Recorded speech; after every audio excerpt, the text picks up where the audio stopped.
this team has just been bickering for years. Yeah. For years. And if we take the Suns, and we also talked about the Bulls, let's talk about those two teams, and we can even include the Warriors, we should include the Warriors. What do those three teams have in common? Oh, the Bucks too, actually. They like each other. Yeah, right. Let's wrap up with the Utah Jazz, Mort, who we really haven't discussed a lot this year because to some extent it's the same thing. Like, they've been a really good regular season team for the last couple of years, and they're continuing to do so this year. They have one of the best point differentials in the NBA. Their offense is pure fire, and with Rudy Gobert, he would missed a couple games with health and safety protocols, but before that, their defense has been very solid. During his absence, Mort, Eric Walden of the Salt Lake Tribune tweeted this quote on Friday from Rudy Gobert. When I watch some of these other teams like the Suns or the Warriors, those guys are a step ahead of us in terms of winning habits. They take every game personally. Devin Booker is playing his ass off defensively. I've been watching him compared to 2 years ago. Guys like that, they buy in, and you can tell that they take pride in defense and stopping their man, doing whatever they can defensively to stop the other team and be part of a winning culture. I think we're not there yet, but I think we're going to get there. Yeah. Donovan Mitchell liked that tweet. And then so he was asked about it the next day, why he liked it. And he apparently was silent for several seconds before responding, quote, "We just got to win tomorrow and lock in defensively." So what do you make of all of this? Because Yeah. this has been, especially last year, like as much as it became a meme of like, oh, Rudy Gobert gets played off the floor in small ball lineups. It's like, no, this wasn't Rudy Gobert's fault. Like, the Jazz just had horrific perimeter defense, and he can't cover up for all of their mistakes. Right. So, are we doing this again with the Jazz, where we are like, see, oh, great regular season record? You know, the Grizzlies have since jumped them in Gobert's absence, but they were top 3 in the West for most of the season. And then, like, are they heading for the same fate where they get in the playoffs and some teams small balls them to death and they just don't have the perimeter defenders to do anything about it? I think it goes deeper. I mean, Ooh. It's one thing to not have the perimeter defenders. I totally agree that that's a rock solid point. Jazz Twitter has been all on this as well. Like, you need to have some sort of like athletic wing who can slide into multiple positions and guard and hedge and recover, rotate, do all these weird things. And the Jazz just don't have that. They have Bojan Bogdanovic, right? And like Royce O'Neal, as good as he is also defensively, I think he sways more big man defense than he does necessarily like quick guard defense. Like, you know, he's decent. I am not saying he can't pick up bigger guards for a few seconds here and there, but like asking him to guard a Devin Booker, for example, for a full game, like, I don't think that's going to work out. Not that that's going to work out for anyone, but you catch my drift there. So that's one thing. I'm not going to say that's not true, because that's absolutely true, but this team has just been bickering for years. Yeah. For years. And if we take the Suns, and we also talked about the Bulls, let's talk about those two teams, and we can even include the Warriors, we should include the Warriors. What do those three teams have in common? Oh, the Bucks too, actually. They like each other. Yeah, right. Their stars don't hate each other? That might be the They start. really like each other. There is a major sense of responsibility on behalf of every single guy on those roster. Where they basically say, look, if I cost us a game, I'm going to stand up and be accountable, and I'm going to apologize to my teammates. If I have a bad game, even though we won, I am still going to go into the locker room and say, man, I promise you I'm going to play better the next time out. Those are the traits of teams that have at least the inner workings figured out. Like, you don't need to necessarily win the championship because you have that pedigree, but it's a very good start into having a good team. You know, you can even find some teams in the lower ranks, like the Charlotte Hornets, from everything I've heard, are actually a very well-oiled locker room machine in that sense. They just don't have the defense to compete, but they are a good group of guys who like each other. For the Jazz, it's just, do they trust one another when push comes to shove? Like, if you go into a tight game in the playoffs, is there that reliance where you go, oh yeah, I trust you to make this play. I trust you to make that proper defensive read. I trust you to make that rotation. I trust you to do X, Y, and Z. I'm asking. I'm not answering because I don't know. I'm not in the locker room. I'm not with these guys. I have no clue. But I think it's fair to ask that question because given how they consistently go at each other in the media, it feels like the answer is nah.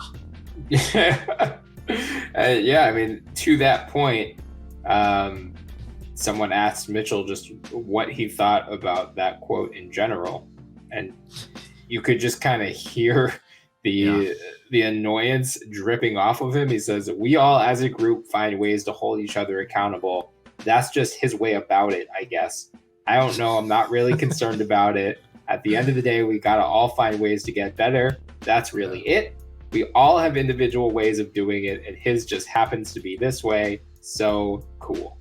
You know what killed it? You know, if he just had not said, I guess. Yeah. That's the one. That's the giveaway. Like, if you know, when he said, I guess, that's when you know, uh-oh. Yeah. That's not good. He just sounds like a teenager pissed off at his parents right now. Like, just... So, but like, he's not wrong. He's not wrong. No, I think both Mitchell and Gobert have points here. Like, yes. I legitimately do. But I also think that their communication needs to improve. Like, we've heard for so long that those two, I don't, this isn't a Shaq and Kobe thing by any stretch, but like we just heard that they can't really seem to get on the same page necessarily at all times. Like, the COVID thing didn't help matters, by the way. Right. And I'm not gonna sit here and say, oh, it's time to blow it up, but or those guys up at least. But I do wonder if things get worse over the next couple seasons. Like, they'll almost be forced to do something. I don't know what, but this just can't go on. This is such a bad look when you really think about it. Like, it's such a good team. Like you said it, they're running and humming offensively. They have the best defensive center in the game. How can they not figure this thing out? All the components are there. It's just a matter of getting on the same page. Yeah, I mean, I think, Rudy Gay was supposed to be to help in some respects with the problems that have been popping up for them in the past. And I think he has to some extent, but I don't think he's quite lived up to what they were hoping that he would become. There's still half a season, so... Wait, what? Let me... I need you to flesh this out because he's been playing well. What am I missing? I just don't think he's like the antidote to the small ball issue that has plagued them. Like, okay, gotcha. No, but I mean, look, he coming in, we knew that he was 35 at that point as well, 34, going on 35. Compared to his age, he's been playing well. I know that a lot of people were like, "Oh, now they got their defensive stopper." Like, what? That was never going to happen at his age. Like, he is a guy who's going to come in there, play 2 to 3 positions, shoot the ball, and get points. That's it. And then occasionally he'll get matched up with someone who's roughly his age, and he'll do okay. Yeah, right. That's pretty much it. So I don't know if the expectations for him coming in that, oh, he's going to solve our defensive issues. Like, no. Well, I think that's the problem, is that they almost needed him to at least help solve those issues. And he can't on his own, but like, he's not going to cover up for the mistakes that Bogdanovich make or that Mitchell make. I mean, Jordan Clarkson, that has just never, like, he is get buckets all the time, not a strong defender. And, his efficiency is down relative to last season. Joe Ingles seems to be taking a potential step back as well. He's been their like do-it-all glue guy for a while, and he's 34, so it makes sense. Right, exactly. So, I I just can't help but wonder whether, like, they're the Jazz. They're not a flashy team. They're not going to be like, you're not going to leak past alert the Utah Jazz very often because you kind of just know what to expect. And they're to some extent, they're similar to the Bucks heading into last year's playoffs, where like, okay, we know you're a great regular season team, proven in the playoffs. Like, we just aren't going to put any stock into the regular season whatsoever with you. Like, we don't care what your record is. Like right now, would you have any confidence? The top 2 seeds right now are Phoenix and Golden State. Utah would have to match up against one of them in the second round. Yeah. Would you have any confidence picking Utah against either of those 2 teams? I wouldn't close the door on it. Sure. Because everything can happen. Like, are we just assuming that we're toggling off injuries here? No injuries. Yeah. Injuries are banned. Okay. Yes.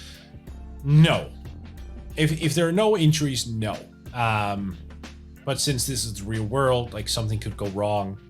Sure. Then I can't rule it out. But like, if everyone is healthy, no. I don't have any confidence in that.